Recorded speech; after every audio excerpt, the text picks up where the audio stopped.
السلام عليكم. كنتمنى كلشي يكون بخير وعلى خير وبصحه جيده.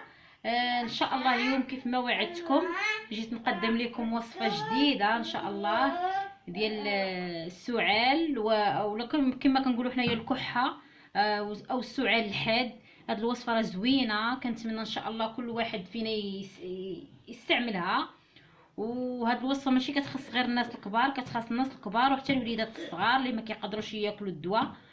وان شاء الله كيف ما كتشوفوا هاد الوصفه هذه فيها العسل الحر، فيها سكينجبير، وفيها كاس ديال الليمون. نعصر واحد 2 ليمونات ولا 3. الا كان بزاف الناس اللي مرض راه نزيدو كاع قد ما درنا كاس ديال الليمون نديرو 2 المقادير من هنا، بحال 2 معالق من هنا و2 معالق من هنا. كان عندنا غير كاس واحد كنديرو معلقه العسل ومعلقه السكينجبير باش ما كيجيش شويه حار. المهم كيف ما كتشوفوا معايا في الطريقه غادي ناخذوا نشعلوا البوطه، كنديروا على نار مهيله، وكناخذوا كاس الليمون كنخويوه هنايا، كنشعلوا عليه البوطه، كنجهدوها شويه. كيف ما كتشوفوا غادي يبدا شويه، غادي يبدا يغلى الليمون. ناخذوه كيبدا يغلى،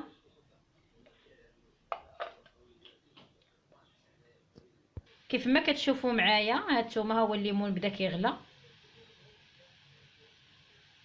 غنخليوه غادي يبدا يفور شويه مزيان، غيطلع مازال غادي يطلع الفوق.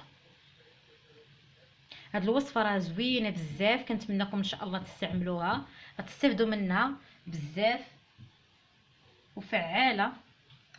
كيف ما شفتوا معايا والليمون كيغلى غادي ناخذوا معلقه ديال السكينجبير نخويوها فيه، وناخذوا معلقه ديال العسل الحار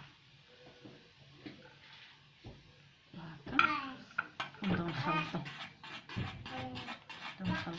نخلطوا.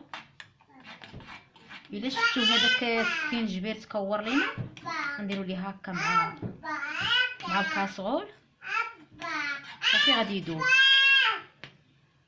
ولدي مبرزطني ولكن ماشي مشكل. صافي كيف ما شفتوا معايا، اسكت، كنطفيو عليه وكنخويوه في كاس، كنخليوه غير شويه يبرد، ماشي كاع بزاف يبرد باش يبقى سخون، غير شويه يبرد. ها هو هذا هو الخليط اللي عندنا، كنخليوه غير شويه باش ما يحرقناش، وكناخذوه كنشربوه وكنعسو كنتغطاو بالمنطه باش نعرقوا من موراه. وان شاء الله كنتمنى هاد الوصفه تنال الاعجاب ديالكم، وان شاء الله ما غادي يكون غير الخير من موراها. وكنشكر كاع البنات اللي تابوناو معايا، ومازال ان شاء الله كاينين وصفات زوينه وسهله بزاف.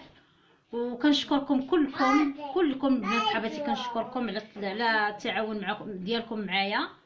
وان شاء الله غنتلاقاو معايا ان شاء الله مره اخرى في وصفات جديده وسهله.